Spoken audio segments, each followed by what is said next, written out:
Selamat pagi, salam sejahtera bagi kita semua. Assalamualaikum warahmatullahi wabarakatuh. Pada hari ini saya akan memaparkan tentang konsep dasar Finite Element Method sebagai pembuka dari mata kuliah metode elemen hingga atau Finite Element Method untuk geoteknik ya. Mengapa ini penting? Karena sebelum kita masuk ke prinsip dasar geoteknik untuk finite element dan aplikasinya, kita harus paham dulu tentang finite element method ya, metode elemen hingga. Jadi metode elemen hingga atau FEM itu bukanlah hal yang baru ya, walaupun sekarang lebih banyak digunakan di bidang mekanika termasuk ke teknik sipilan dan juga geoteknik, namun dia bukanlah hal yang baru karena finite element itu sendiri itu awalnya itu dibentuk atau didirikan oleh orang-orang matematikawan dan juga fisikawan ya. Jadi dia bukanlah hal baru. Kenapa ini dibuat oleh matematikawan dan fisikawan? Karena dia adalah metode yang dapat dipakai untuk memahami sesuatu yang lebih kompleks. Dan prinsip FEM itu adalah tidak lain adalah discretization ya, atau membagi sesuatu ke dalam sesuatu yang lebih kecil yang mampu di manage ya, atau yang mampu diatur atau dimengerti. Kenapa? Karena ruang atau totalitas itu sangat sulit ya. Taruhlah ini adalah ruang ya, atau totalitas ya, sangat sulit untuk dimengerti karena dia sangat kompleks perilakunya atau sistemnya. Maka supaya kita bisa memahami totalitas atau universal ini yang sangat kompleks, kita membaginya ke dalam sebuah elemen-elemen yang lebih kecil ya, sebuah elemen-elemen yang lebih kecil agar kita bisa memahami dari elemen yang lebih kecil ini, kita bisa memahami ruang atau totalitas yang lebih kompleks. Kenapa? Karena lebih mudah ya kita memvisualisasi elemen yang kecil tersebut ya. Jadi di dalam alam ini itu sendiri adalah didiskretitasi ya. Jadi kalau kita lihat alam raya ini, manusia pun mendiskret alam raya ini supaya dia bisa memahami perilaku atau sifat dari alam ini ya. Jadi dia mendiskretnya ke dalam paling tidak 5 unsur atau 5 elemen, yang mana itu elemen langit ya, atau ruang hampa ya. Elemen yang kedua adalah udara ini, atau angkasa ya, atau angkasa. Yang pertama angkasa, yang kedua udara, yang ketiga air, yang keempat bumi atau tanah, dan yang kelima adalah api. Ditambah apa lagi yang satu selain 5 tadi? Elemen dari alam raya ini adalah waktu. Jadi manusia itu sendiri juga melakukan diskretisasi untuk bisa memahami sistem atau perilaku dari alam raya ini ke dalam elemen-elemen kecil. Dan elemen-elemen yang bumi atau tanah, air, udara, supaya juga dibagi lagi ke dalam elemen yang lebih kecil. Jadi itu ya. Contoh misalnya ya, kalau kita lihat bangunan itu sendiri, ya, bangunan itu sendiri taruhlah dia menara, ya,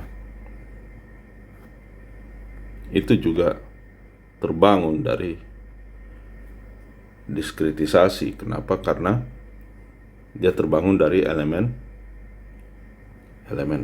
kecil atau dari blok, ya.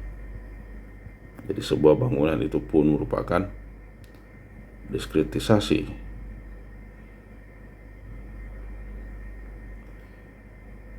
ya. Dia merupakan proses dari diskretisasi. Ketika manusia mencoba, ya, menghitung, ya, di awal peradabannya, mereka mencoba menghitung luas lingkaran, ya, dan mereka ini luas lingkaran, dan mereka akhirnya muncul pada konsep pi, ya, pi, di mana pi ini memiliki tingkat akurasi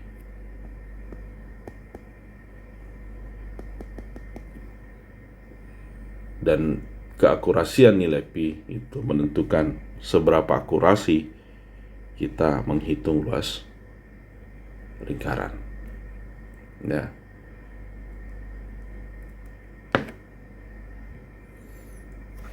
Jadi kalau kita menghitung luas lingkaran, ya, dengan 3,14 itu kurang akurat kalau kita menggunakan nilai pi 3,14. Kalau kita menggunakan pi 3,1459, yang mulai akurat, ya.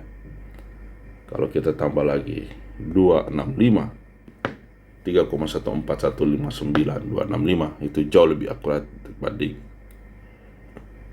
jauh lebih akurat dibanding jika kita menggunakan nilai pi hanya 3,14, ya. Sama halnya juga kalau kita melakukan pengukuran lahan, ya, pengukuran lahan yang mana lahan itu, ya, dibagi ke dalam segmen-segmen kecil, ya. Kita coba misalnya mengukur luas lahan yang begitu besar dan kita harus membaginya ke dalam segmen-segmen yang lebih kecil, dan tentunya pendekatan diskretisasi di dalam survei itu juga memiliki error, ya. Ya, misalnya luasannya seluas ini kita bagi ke dalam segmen-segmen lebih kecil, ya. Kalau dia tidak persis menutupi persis dengan luasan sebelumnya, maka ada gap, ya, ada gap. Jadi gapnya adalah errornya, gitu. Contoh diskretisasi juga adalah pada struktur portal misalnya, ya, portal. Kalau kita menghitung portal, ya, kita tentu menggunakan metode slope defleksi dan juga momen distribusi, ya.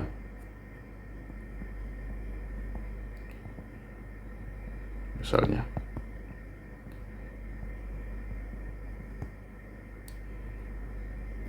dan portal ini kita bagi ke dalam 4 komponen atau 4 elemen, ya, yang terpisah. Kemudian kolom dan balok portal ini juga kita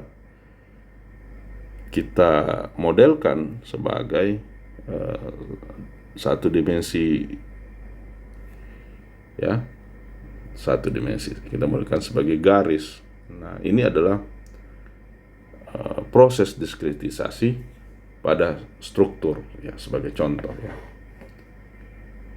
Nah, Jadi keempat komponen ini kita hitung, dan kita harus tahu bahwa masing-masing dari empat komponen ini memiliki kekakuan, ya, kekakuan atau stiffness. Jadi masing-masing elemen ini memiliki stiffness, dan dia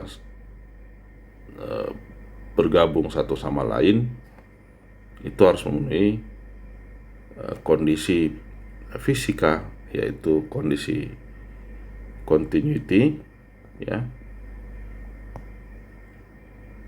pada setiap titik bohulnya, ya, pada setiap titik bohulnya. Jadi itu proses dari diskretitasi, yang mana setiap elemen memiliki kekakuan dan juga harus memenuhi prinsip equilibrium dan continuity pada titik-titik bohulnya. Jadi kristelisasi dilakukan di mana kita membagi sebuah benda atau sebuah struktur ke dalam elemen-elemen yang lebih kecil, supaya kita bisa memahami elemen yang lebih kecil tersebut sebagai komponen individu, untuk membangun pemahaman sebuah benda atau sebuah struktur yang lebih besar. Dan memang ya, awal atau asumsi awal, ya, benda ini adalah sebagai sebuah kesatuan, ya, kesatuan. Jadi kita membaginya hanya untuk bisa menganalisis atau memahami perilaku, di mana perilaku kalau di dalam mekanika, perilakunya adalah beban. Ketika dia menerima beban, tentu ada displacement, dan beban dan displacement itu tidak lain adalah memenuhi prinsip kekakuan, equilibrium, ya, dan sehingga kita bisa memahami distribusi gaya, ya, dan displacement tentunya terkait juga dengan tegangan dan regangan. Nah, apa itu prinsip diskretisasi, ya, prinsip diskretisasi. Jadi prinsip saya ambil bahasa Indonesianya saja, diskretisasi.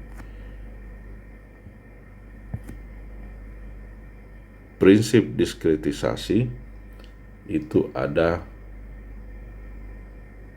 6, ya.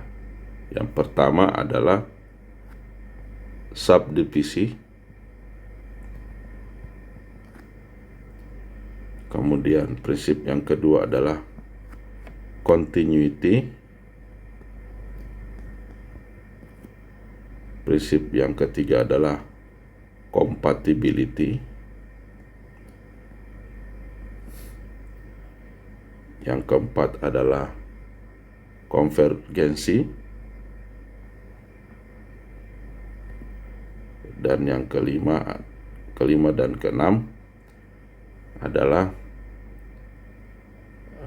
upper dan lower bound, batas atas dan batas bawah. Ya, kalau kita tambah lagi, ya, bukan hanya berapa tadi, 5, kita tambah lagi, boleh kita masukkan stationary potential,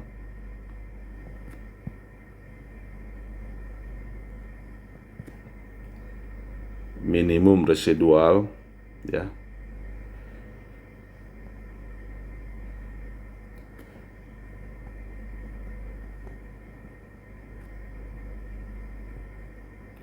dan yang terakhir adalah error, ya.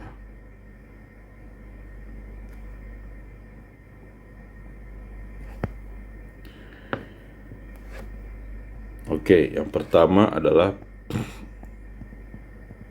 subdivision ya.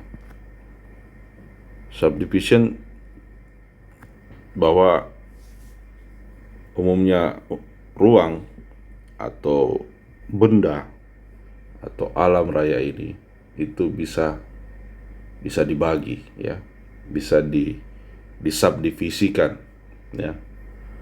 Contoh misalnya alam raya ini ya, itu adalah atau ruang atau alam raya ini bisa dibagi tidak terhingga. Misalnya bumi, tata surya, kemudian galaksi ya. Kemudian galaksi itu ada kumpulan galaksi dan tidak terhingga ya. Contoh infinite divisible ya, sesuatu yang bisa dibagi tidak terhingga. Contoh misalnya segitiga ya.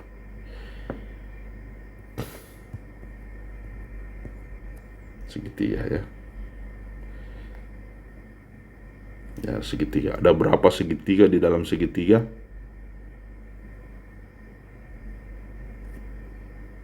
Ya, tidak terhingga ya. Karena segitiga itu sendiri juga bisa dibagi menjadi segitiga yang lebih kecil ya. Jadi tidak terhingga. Jadi infinite divisible triangle. Prinsip yang kedua adalah kontinuitas ya. Kontinuitas atau continuity, bahwa semua kuantitas yang berlanjut atau kontinu itu terbagi dari elemen-elemen yang dapat dibagi ya, divisible element. Contoh sebuah garis misalnya. Sebuah garis itu terdiri dari titik-titik yang kontinu ya, yang kontinu.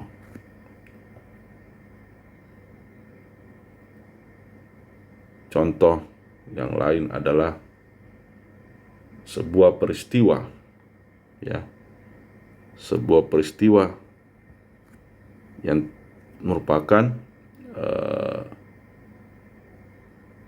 kumpulan dari elemen-elemen waktu ya, yang kontinu ya. Misalnya ini antara peristiwa dari waktu pertama ke waktu kedua disebut dengan peristiwa. Kita bisa bagi lagi ya,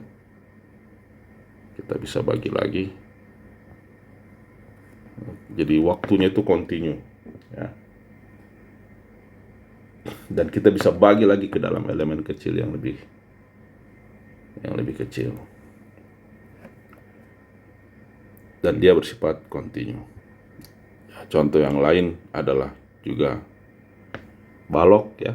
Sebuah balok kita bagi ke dalam elemen-elemen yang lebih kecil dan dia bersifat kontinu ya, kontinuitas. Prinsip yang ketiga adalah konvergensi.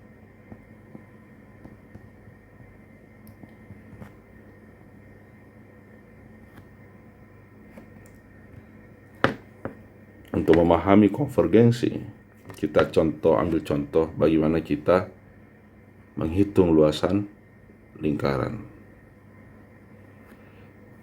Misalnya kita menggunakan pendekatan untuk menghitung luasan lingkaran, kita menggunakan pendekatan segitiga ya, segitiga.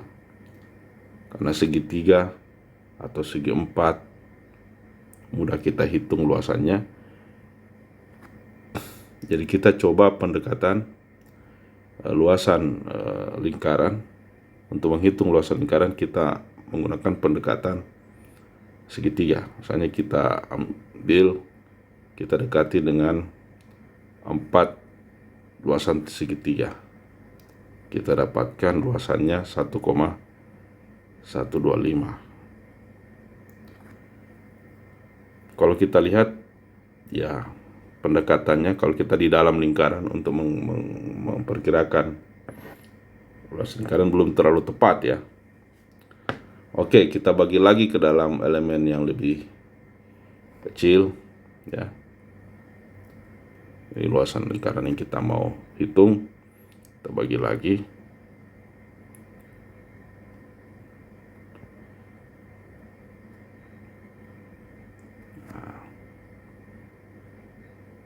Ke dalam 5. Tadinya 4, kita bagi ke 5. Luasannya sudah mulai mendekati tapi belum terlalu pas ya. Kita bagi lagi 6 ya. Ke dalam 6. 1, 2, 3, 4, 5, 6 ya.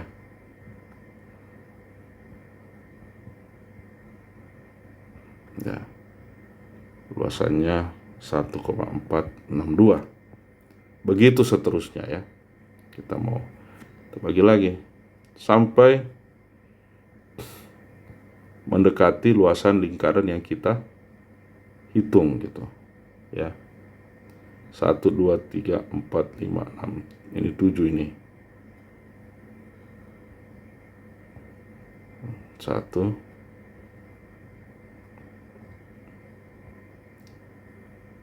7 ya. 1,540. Kita bagi lagi ke 8 ya.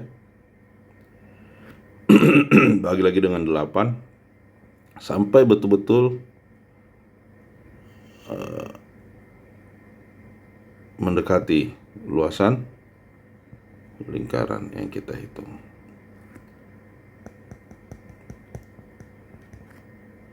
Bagaimana kalau 9? Sorry, terlalu besar. Ya. 2, 3, 4, 5, 6, 7, 8, 9 ya.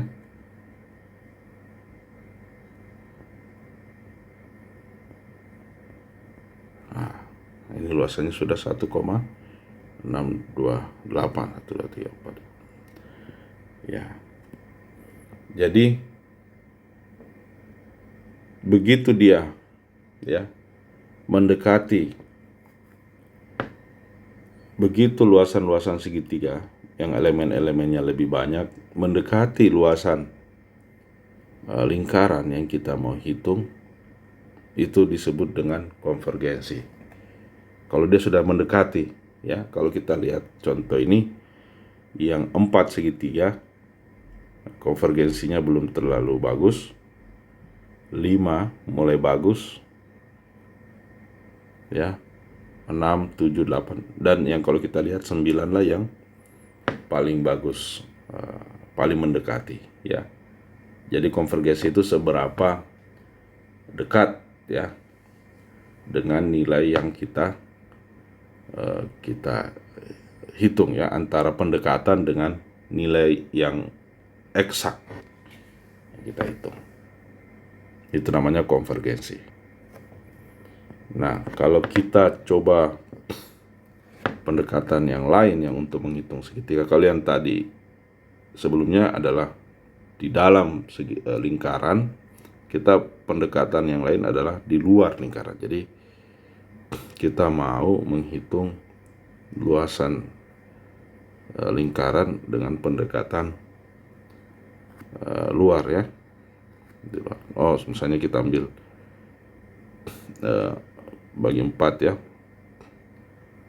Berapa sih kalau pendekatan ini kita dapatkan 2,25 luasannya. Ya. Kalau misalnya kita bagi 5 ya. Bagi 5. 1, 2, 3, 4, 5 misalnya ya. Nah, luasannya 2,043 dan seterusnya ya. Misalnya kita ambil pendekatan sampai 9 ya. 1 2 3 5 6 7 8 9 ya. Kalau yang tadi kan di dalam, sekarang di luar. 1 2 3 4 5 6 7. Kita dapatkan hanya 1,843. Jadi dua metode yang kita gunakan, metode diskretisasi di dalam lingkaran ya, untuk mendekati luasan lingkaran kita hitung, dan metode diskretasi di luar lingkaran. Dan kita lihat bahwa diskretisasi untuk menganalisis luasan lingkaran dengan pendekatan di dalam itu menghasilkan luasan yang lebih kecil nilainya dibanding dengan metode di luar lingkaran yang menghasilkan luasan yang lebih besar. Nah, yang lebih kecil itu disebut dengan lower bound ya. Dan diskretitasi yang menggunakan lower bound dan yang di luar lingkaran itu adalah diskretisasi upper bound.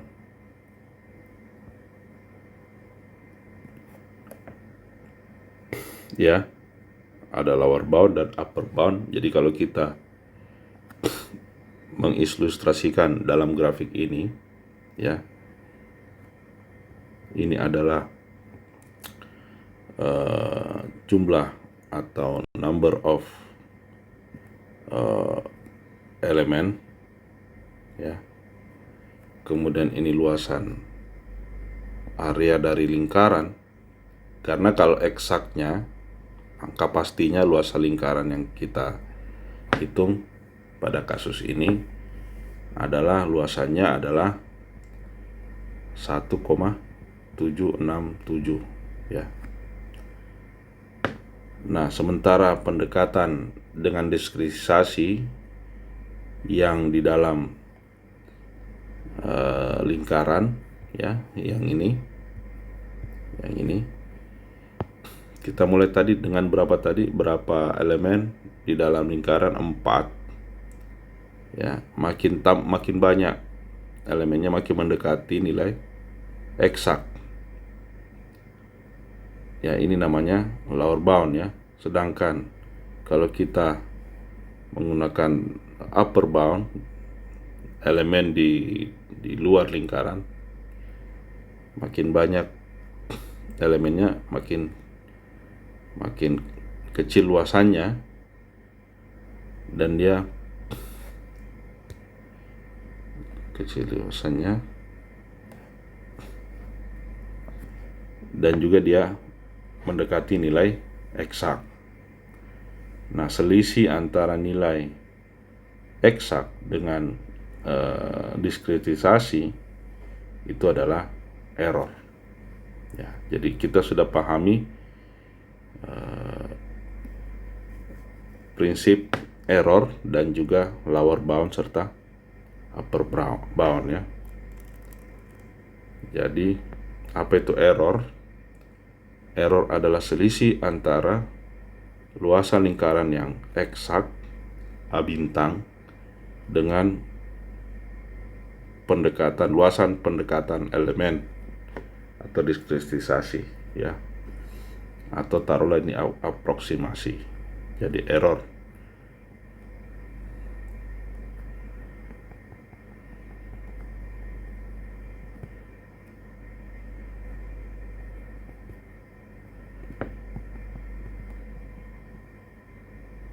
Luasan aproksimasi ya.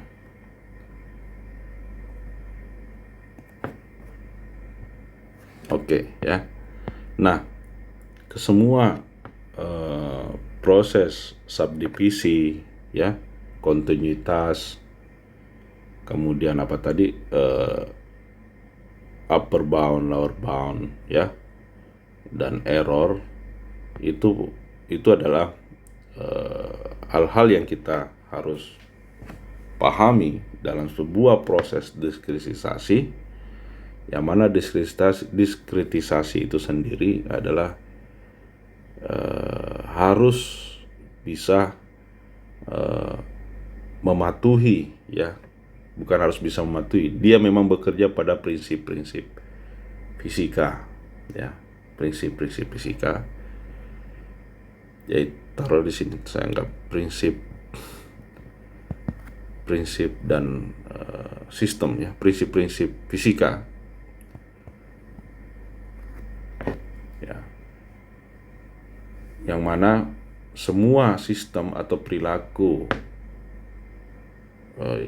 di alam raya ini itu dia mematuhi prinsip-prinsip fisika, ya.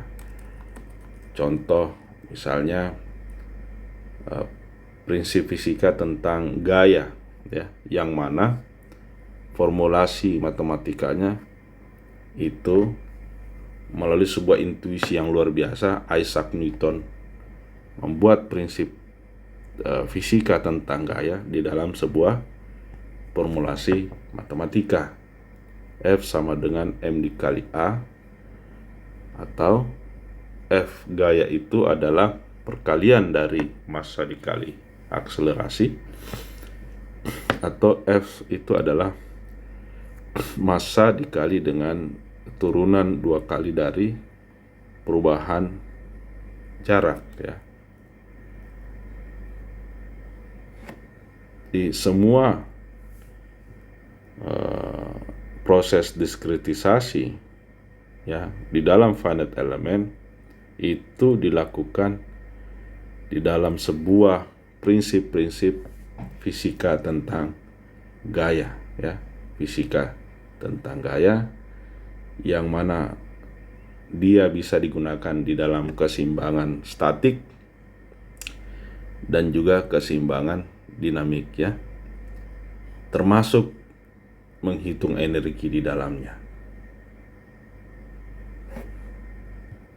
Dan aplikasi dari prinsip fisika tentang gaya ini, misalnya di dalam bidang mekanika bahan kita pelajari, ya, misalnya saja sebuah kolom, ya, kolom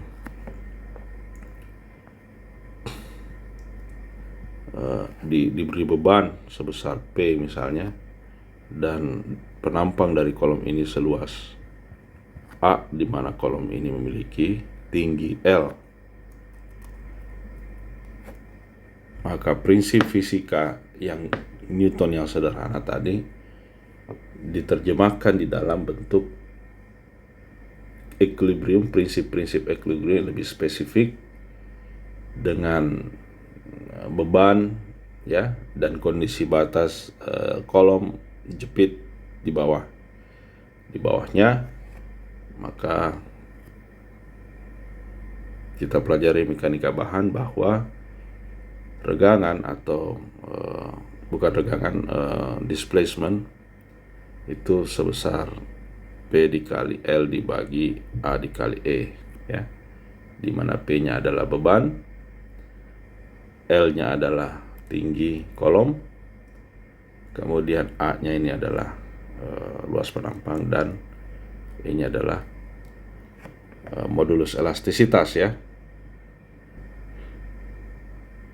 Jadi demikian, ya, seperti itu. Nah, apa yang kita lihat bentuk yang sederhana, displacement adalah P dikali L dibagi A dikali E. Itu jika kita lihat di dalam skala yang lebih kecil lagi, dia mengandung bentuk yang lebih kecil, yaitu regangan